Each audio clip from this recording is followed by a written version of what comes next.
So the video I didn't think I'd ever make because I didn't think I was going to get this kit, but I have it.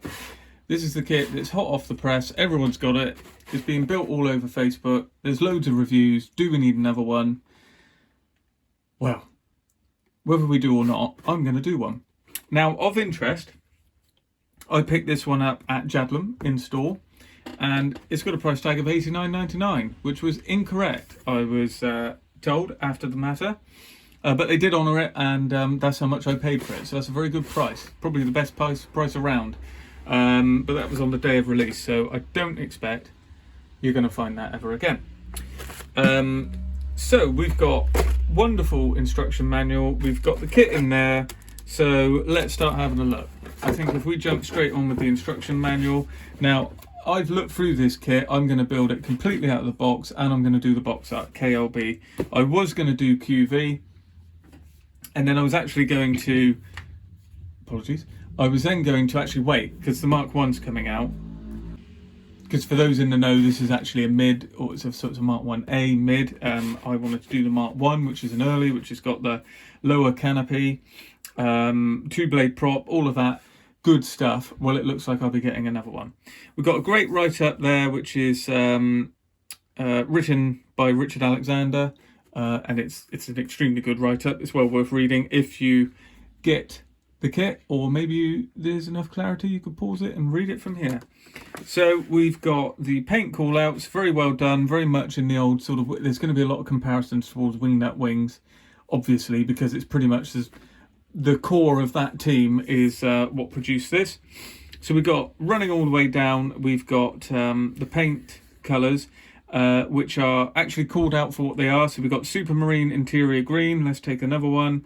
We've got Brass, we've got Night, Dark Green, Dark Earth, and then we've got Dark Green, Dark Green Pale, Sky, Duck Egg Blue, Local Mix, Sky Type S, and then they've got approximates from Tamiya with, so Supermarine Green, for instance, is X28, which is, I think, part green. I do have it. It's up in the gloss colours. And their Cockpit colour, XF71, and it's a mix of 1 and 1. We're not going to get bogged down in any of that. We'll save that for the build video, which will be coming much later. I am going to build this on the channel. We're going to do everything we need to do to it. We're going to discuss a few finer points.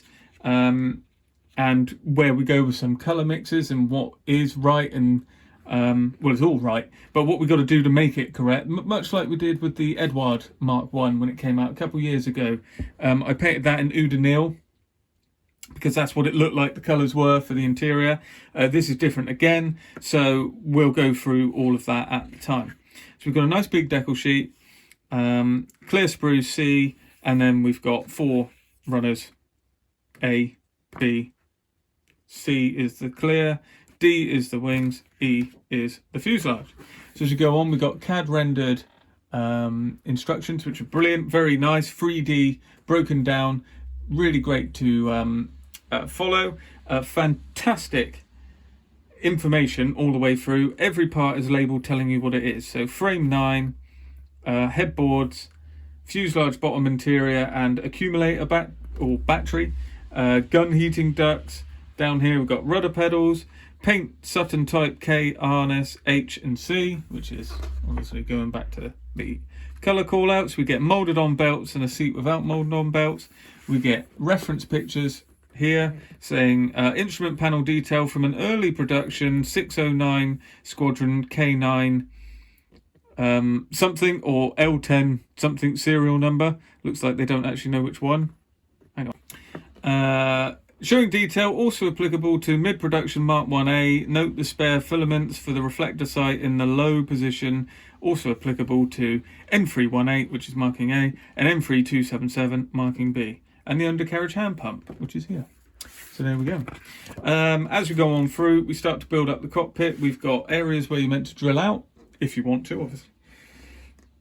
We've also got some rigging diagrams as well for the control cables, which are connected to a number of the actual kit parts and run on towards the back.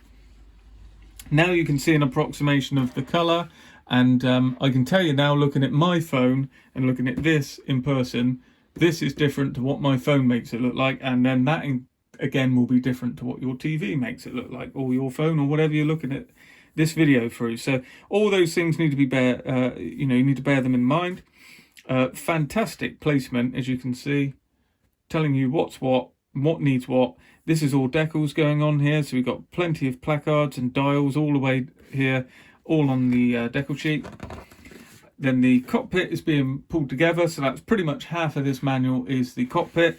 Fuselage halves coming together, with a few smaller components being finished off on the actual fuselage halves themselves, which make up the interior of the cockpit. Then we've got the spine going in, and tailplane going on, elevators. Then we've got the wing, spar, guns, undercarriage, wheel wells, and top of the wings going on, wing fillet. And again, each page has reference showing you exactly what you need to be doing. We've seen it before. If we've got a wing nut wings kit, this is very much the same. It's clearer, if anything, maybe a little bit sharper on the layout and a bit more refined.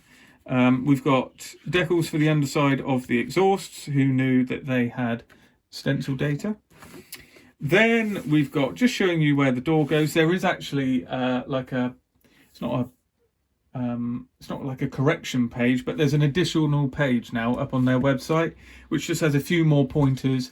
And no doubt it's going to be in the next Spitfire releases manual, just showing you a certain way to do a couple of things. It's got a bit more information on how to pose the door and things like that. So it's well worth looking, getting that page downloaded and printed out if you think that would be of use.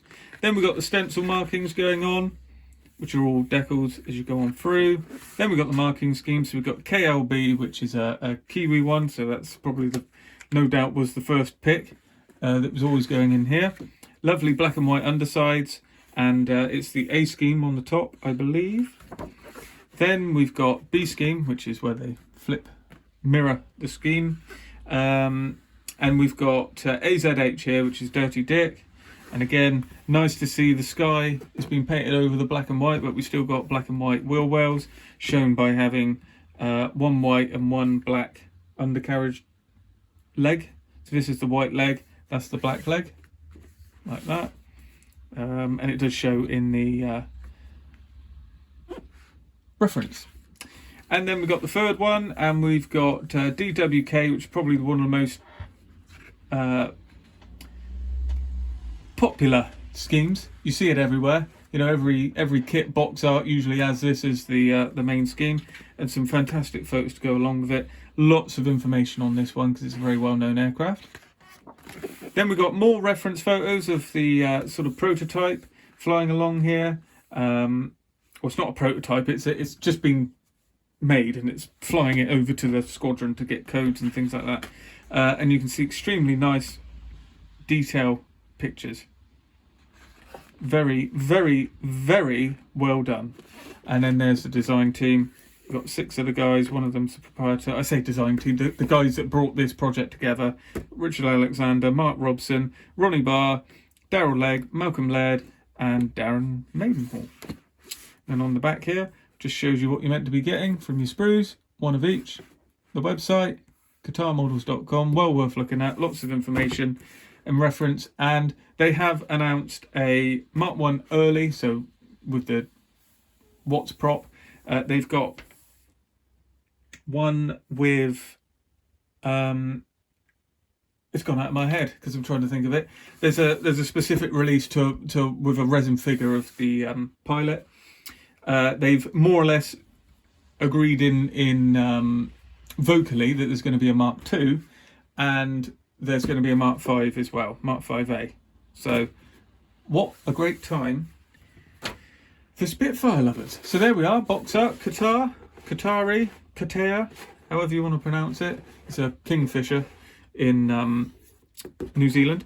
There's the 3 schemes, lovely box, and into the sprues. So let's get all of these out and have a look at what we got. Put them in the lid, and we shall start with the decal sheet. Now, this is one of those kits that does not have resealable bags, so that means get the scissors out, doesn't it? So, we've got cartograph decals. And here we are. Fantastic decals. They really do look the part. They're very, very glossy. Barely any carrier film. So if we go to the DW, it's going to be difficult to show, but there is a line of carrier film across the top point of the internal part of the W. And there's a line across there. The K goes straight down here, so there's no carrier film, but it is blocked across there. You've got the roundels, which have stencil data inside them already. I actually think I'd be using these as well, because I think it would be very difficult to get that painted on look, masking it or trying to paint it. But using that decal, these are for the gun. It has got a name. It's put this stuff over. It's tape that went over the gun holes so they could see if they've been fired or not, basically. And you've got patches here that you can put over if you want to show that it hasn't been. Here's the stencil for fuselage, cockpit, and instrument panel. Very, very well done. We've got fasteners here. This is all fasteners. We've got obviously the walkways. These here go over the panels that get lifted off, so they're in like rectangles in the shape of the panels to show the it's like a, what is it? It's like a line across a fastener that just is replicated here. And they look absolutely lovely. There is talk about the codes being blue. We're not going to worry about that. We'll get into that in the build, like I said. All I would suggest is if you go on what the guys in the team have suggested, then I wouldn't just jump to thinking, because this is bluer than any decal you've seen for Spitfire codes, that it's actually wrong because of that. You might find that this is in fact right. But like I said, we'll get into that when we get into the build. Wonderful sheet. Absolutely stunning, almost A4, if not A4. Very impressive, and I wouldn't expect anything else. Now, what we're going to get here, there's a couple of things that are going to stand out. First off, it might be a bit surprising that there is a lack of recessed rivets. Again, something we've come to be used to with Edward, Tamiya, etc., etc. So what we got here is very nice raised rivets all the way along the back there, and you can see they're quite pronounced. And then there are a few lines of sort of recessed rivets. We've got stamped in fasteners as well around these plates, well, panels that go on the side there. There's the cockpit floor, heavily riveted, as you can see. And then we've got the spine there as well, so no seam line work to save the rivets, which are raised. If we just listen. You can hear as I run my finger down there, and you can actually see how pronounced they are. You just want to take a bit of care when joining that in, like that. This is very good fit again, I've been told. There's a couple of chaps I know that are building this. It's very much back in the realms of, you know, you don't want paint on the mating surfaces. Everything needs to be perfectly cleaned up. So there we are, that's the fuselage. Inside we've got cockpit sidewalls, ejector pin marks only on places where you're not going to see it. Here you can see parts of the interior of the cockpit. Lovely stuff. This is sprue A, so we've got some of the bulkheads there, some of which these holes need to be drilled out if you want to go to that level of detail. Not these three. It does say this in the instructions. They've got wires in the recesses, but then we drill out the rest of them. We've got a nice propeller. We've got Rotor and de Havilland prop types. Nose cones, spinners, whatever you want to call them. As you see all over here, very, very nice detail. You can even see this sort of pressing where rivets have gone in. You see that? There's like dents where it's been like over tightened. We've got 2-piece wheels which are keyed, but they're smooth tyres, so that'll be easy to sort out, that seam.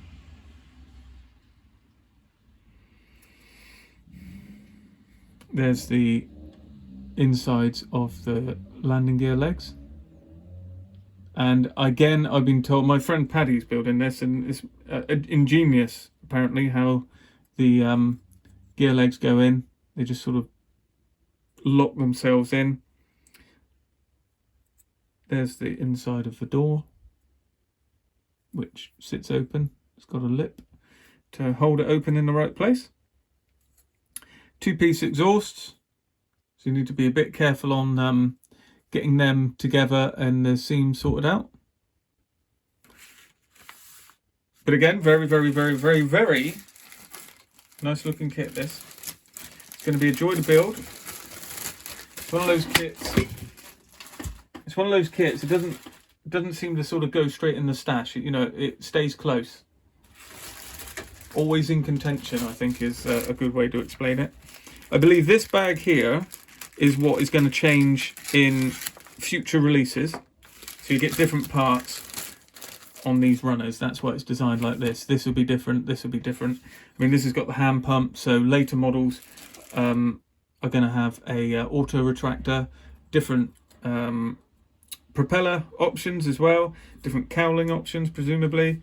So you've got a Mark 5 and a Mark 1, so you're going to get a two-bladed Watts prop, and then you're going to get other options as you go on through. So there you see, we got the oxygen tanks are moulded in. I don't think that's a problem at all. Lots of details moulded in, and it looks very good for it. We've got lots of rivets on the internal surfaces there. There's the moulded in seat belts, as you can see. Very nice and thin, nicely done, and properly laid out how they're meant to go. There's the instrument panel, which is going to get decals for the actual dials that go inside the bezels there. There is a seam on the cowling we need to just watch out for, which is just here. Goes over that bulge. It's going to be hard to... It's basically on the angle where that lines up with the sprue. There is a parting line there. You can just see it there. Again, it's not a problem. It's just, you know, something that you can easily miss.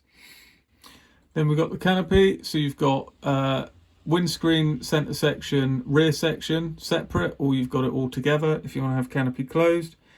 Good shape there. Looks spot on. Said a stupid thing. I saw Richard at Telford at the saying his name like I know him, of course. He was at the booth of Kotare, and I said, "Oh yes, it's very nice. Looks very much like a Spitfire." To which point, I think he said something like, "Well, that's lucky, isn't it?" It's a very stupid thing to say, but what, you know, I do stand by it in meaning that there aren't many. It makes other models of Spitfires look wrong. That's all I'm going to say. Don't hold me to that. But I'm just saying, when you see this, you know, it's unmistakably caught the shape of the Spitfire. Maybe that's me being nostalgic or something, I don't know. But to me, it's certainly got the look. Something else that we mentioned, it was, we were hanging around the booth quite a lot. It was me, Paddy and Tim. I think Paddy came on the day later, so me and Tim had already been poking around there. That's Tim Hedworth of Tim Scale Modelling.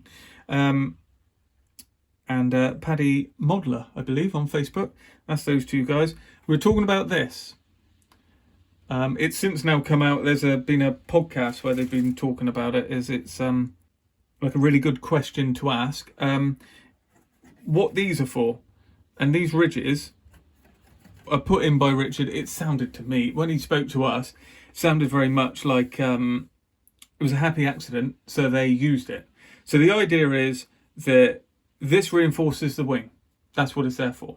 They've also Richard has gone on to say later and been quoted that he's made sure they were lined up with where it's meant to be and made the designer put them in the right place, because what it's doing is having a natural sink marks, and you might be able to see as you go down the wing, you can see impressions of those, and that's because it's the plastic's being pulled into these ridges, and that's leaving undulations on the wing, which just adds to the detail, just gives it that sort of feeling. So he said that when we were there, and that they're going to be different as you go on through. So each batch that they do is these are going to pull down slightly different, which is then going to give you a rather unique look to your model for each batch. That's the idea. But I think 80% of it, if you ask me, is actually for rigidity in the model, and that's a happy accident. That's what I'd say. But anyway, all of it looks very good to me. Now I must try and catch something that Paddy mentioned to me, and he did point this out, so I'm not going to take the credit, that these panels have been, they sort of undulate, they go like that, where they've been pulled in, someone's riveted them on real quickly to put them back in, and they've sort of bent and warped. I don't think I'm going to be able to catch it on camera. Yeah, there we go. Right, can we see this? What we're trying to is skimming into really fine things now. But if we catch it at the light, if we look at this one, you'll find it's higher there, lower there, and higher there again. Now I will do my very best to try and capture that. I don't think it's working. I can see it.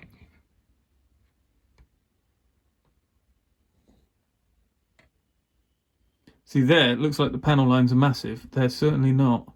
So you can see how the light affects it.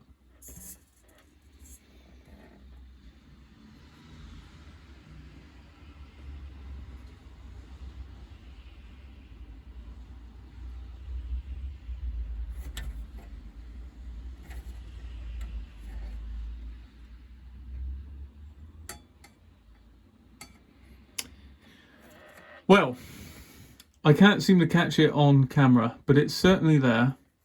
But it's very, very subtle. I can feel it. I can feel a ridge here, and it's smooth there. So that's catching my finger, both panels. It's not there. It's running over them, and then it's catching them there. So I can certainly feel it and see it, but I cannot get it to you on camera, so you have to take my word for it. But what you can see here again is the flexing of the panels where the rivets go, where it's pulled in again. Fantastic stuff. What you obviously see is a lack of rivets. The idea behind that, from the guys who designed it, is they couldn't see it in the reference, therefore they haven't put it in. Obviously it was riveted, we know, but the point is, it's a very accurate model. For some people, they would have preferred rivets and not have so much accuracy. That's over to you. I'm not one for heavy rivets on models myself. I find it a bit too much. Don't mind it on occasion, but like an Edward Spitfire for me is, I can take it or leave it with the rivets. I don't need to have them there. I mean, the Tamiya Spitfire is very well done. The Airfix Big Spitfire is very well done. I like this approach, and I like the sort of balls it's taken to actually do that for the good of accuracy rather than what everyone wants, because that's the fashion. That's my views. What a lovely looking kit. Well, what can I say? We talk about it all the time in our group, that this is we were talking about this sort of 5 years ago. We're talking about the fact that there wasn't a new Mark 1 Spitfire. It was kind of unbelievable that no one's done it.